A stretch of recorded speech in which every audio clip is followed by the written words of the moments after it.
Sound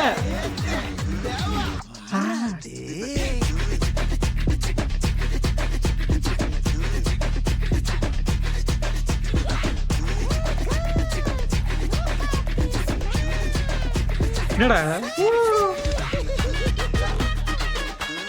you heard that background stuff, right? Like, wow, look at this one. That's so unnecessary, but yeah, well, straight off the bat நீங்க பாத்தீங்கன்னா வந்து எனக்கு தெரிஞ்சு it's like a slow burner kind of a thing தான் நினைக்கிறேன். ஏன்னா இது வந்து இந்த kind of a beat that grooves on you, on a daily. So அதனால அது கேட்க சடனா அது மைண்ட்ல ஒட்டிக்கிற மாதிரி தான் இருக்குன்னு நினைக்கிறேன். And that's what they have done it. ஆனா இதுல எவ்வளவு இது தெரியுமா, தாத்தா பால் தூக்கி போடுற மாதிரி எல்லாம் மை டேஸ்.